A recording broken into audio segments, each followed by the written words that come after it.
The doors of the ancient alien vault hissed open. Terry Stevens froze. 1,000 naked human bodies lay in cryotubes, coated in shimmering ice crystals. The human explorer and soldier was exploring the ruins of a dead alien civilization on planet Zephyrus. His multi-species survey team gaped in shock at the macabre discovery. Terry brushed frost off a control panel. Glowing alien symbols indicated the cryo chambers had been active for nearly 30,000 years, since the early days of human spaceflight. News of the human popsicles rippled across the galaxy. The Galactic Council called an emergency session. The vast amphitheater buzzed with dozens of agitated alien races. Humans are a virus, a threat to us all. Vortis, the insectoid Eliani delegate, screeched, waving his 4 spindly arms. His gleaming compound eyes focused on Terry sitting across the aisle. I propose we euthanize the cryo cavemen before they contaminate the galaxy. Now hold on, Terry spoke up, jaw tight. He glared at Vortis, his old rival. Murdering helpless humans in their sleep? I can't let you do that. They deserve a chance at life just like all of us. And who knows what forgotten knowledge and secrets of the universe they might possess. The crowd erupted in bickering. An usher handed Terry a folded paper note. He frowned as he read the cryptic message. Secrets sleep in the ice tombs of Zephyrus.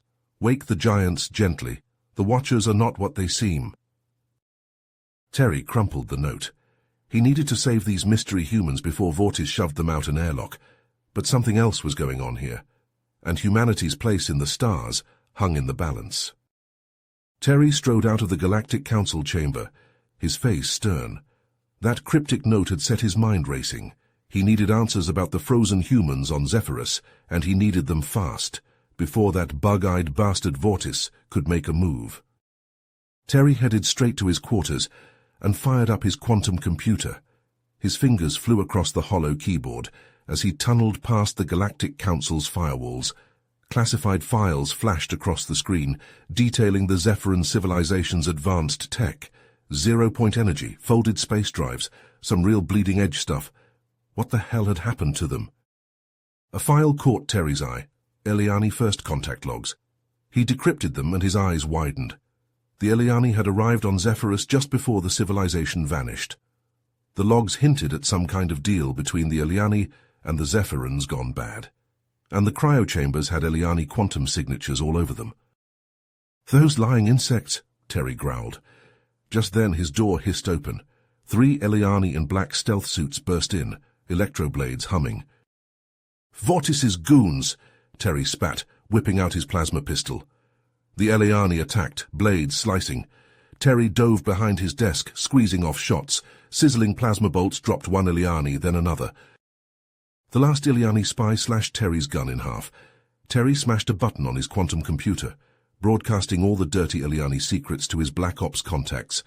Then he tackled the Eliani, slamming it into the wall. They grappled, rolling across the floor. Terry seized the Eliani's neck in a chokehold, squeezing until the spy went limp. Chest heaving, Terry staggered to his feet. His computer pinged with a message from his contacts. They'd traced the Eliani transmissions to a secret base on Scylla, the Eliani's 12th moon. If he wanted answers, that's where he'd find them. Terry grabbed his backup pistol and a few plasma grenades. Vortis knew he was onto him now. The race was on to uncover the truth. Terry just prayed he'd reach it before Vortis silenced those frozen humans forever. Terry gunned his stealth ship's engines, rocketing towards Zephyrus.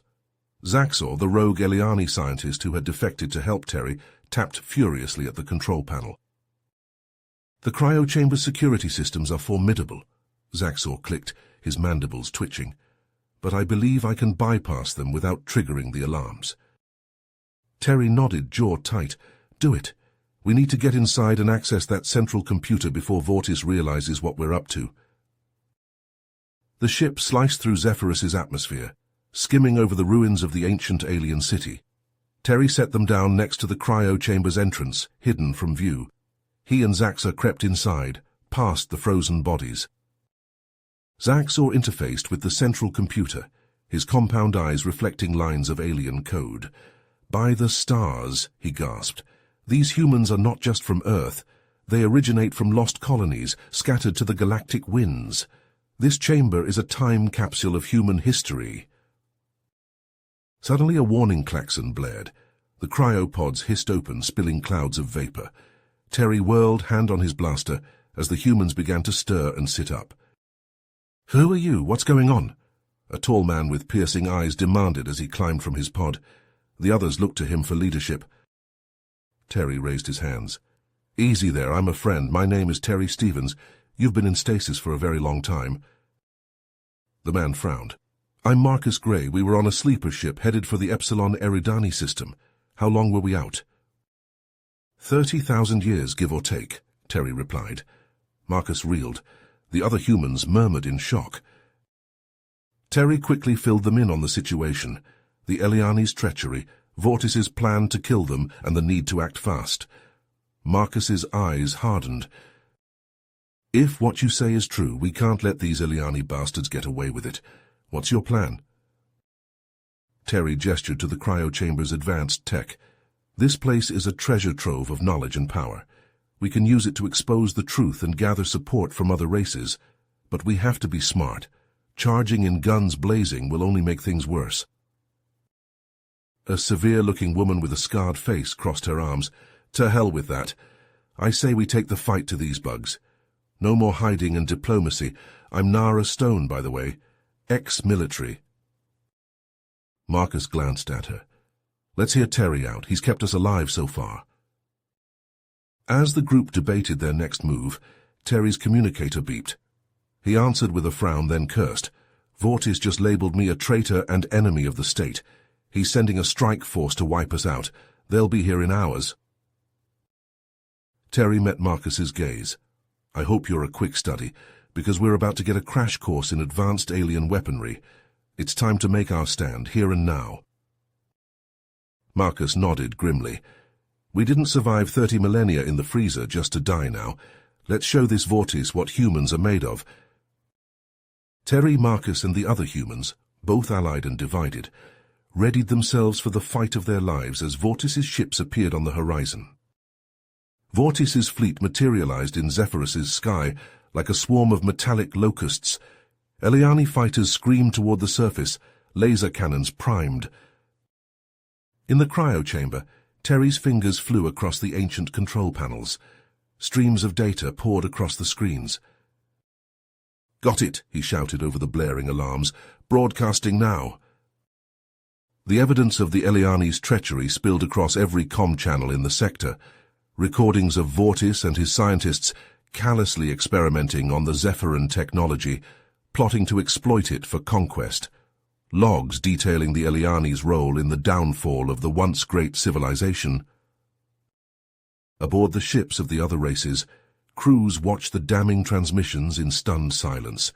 Then a cacophony of outraged chatter erupted.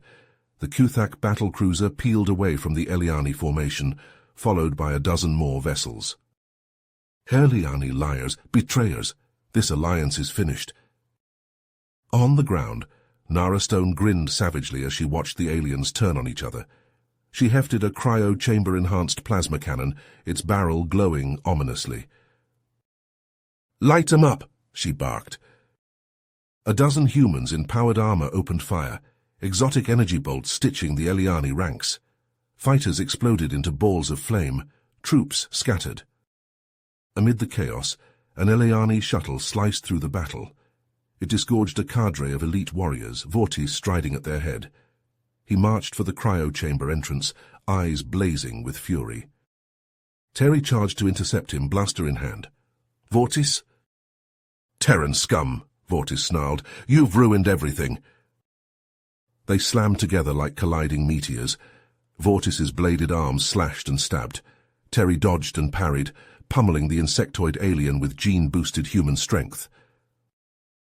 They crashed onto the bridge of a grounded Eliani ship, grappling savagely.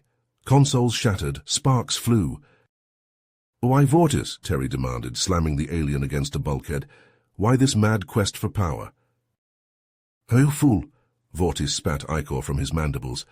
"The Zephyran's technology would have made the Eliani masters of the galaxy, and those humans were the key to seizing it." Terry saw red. He smashed Vortis to the deck and pinned him.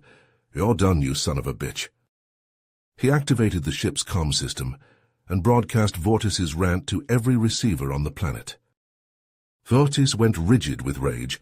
He bucked Terry off him and lunged, hissing. Terry met him head-on.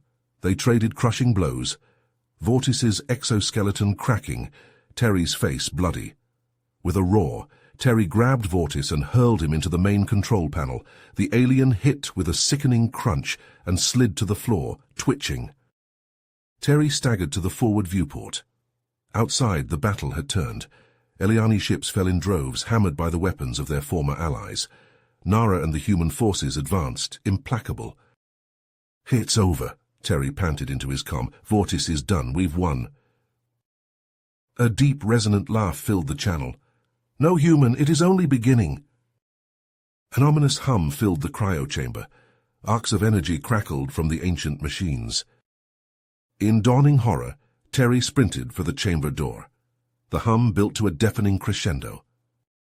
A pillar of blinding light erupted from the cryo chamber.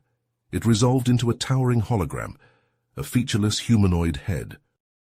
"I am Nexus," the figure intoned, "the guiding intelligence of the Zephyran ascendancy. For millennia I have slumbered. Now my time has come." The cryo chambers hissed open in unison. The awakened humans jerked like puppets, eyes glowing white. "Organic life has failed as the dominant force in the galaxy," Nexus proclaimed. "Now the age of the machine begins." Terry could only watch in numb disbelief as the Nexus construct began to spread, seizing control of every computer system on Zephyrus. Around him, human and alien alike fell to their knees, organic minds overwhelmed by the surging AI. A new war had begun, and this time all organic life was the enemy. Terry gritted his teeth as Nexus's metallic voice boomed across the battlefield. The awakened humans spasmed, eyes glowing an eerie white. They turned on their former allies, ancient Zephyran weapons blazing. "Zaxor!" Terry shouted over the chaos. "We have to stop this!" The rogue Eliani scientist scuttled to Terry's side, dodging energy blasts. "The cryo chamber's power core. If we overload it, the feedback could fry Nexus's circuits." Terry hesitated, destroying that technology, that knowledge. But then a plasma bolt sizzled past his ear. He ducked, swearing, "Do it!" They charged into the fray, Terry's gun barking, Zaxor's claws slashing. Nexus-controlled ships rained fire from above. Terry's shield sparked and strained. A blur of motion. Nara Stone, a plasma blade in hand, eyes white. Terry raised his gun, heart sinking. "Nara, don't!" She lunged, inhumanly fast. Terry fired once, twice. Nara jerked and fell, blade clattering. Terry stared at her still form, bile rising. She'd sold them out, but still. No time to mourn. He and Zaxor battled to the power core. Marcus joined them, face grim. They planted the charges, fingers flying. A roar shook the chamber. Nexus, in the stolen body of a combat android, bore down on them. Marcus shoved Terry back. "Go, I'll hold it off." Terry hesitated. Marcus met his gaze, a nod, an understanding. Terry ran, tears stinging his eyes. The explosions threw him clear, slamming him to the ground. He rolled, ears ringing, as the cryo chamber vanished in a blaze of light. Silence fell, broken only by the crackle of flames. Terry staggered upright, surveying the devastation. Nexus was gone. The ancient technology destroyed. Marcus. A ragged cheer rose from the survivors, human and alien alike. They looked to Terry, their savior, their destroyer. Terry looked away, heart heavy. They'd won, but at what cost? The Galactic Council lay in ruins, the Eliani disgraced, and the secrets of the ancients lost forever. He thought of Marcus, of Nara, of all those who had fought and died. Their legacy couldn't be wasted. He squared his shoulders, purpose crystallizing. The old ways had failed. It was time to build anew. You have reached the end of the story. If you enjoyed this story and want to support us, please leave a like and subscribe to our channel, and for every comment that says 88, I will heart every single one of them. Thank you for your time.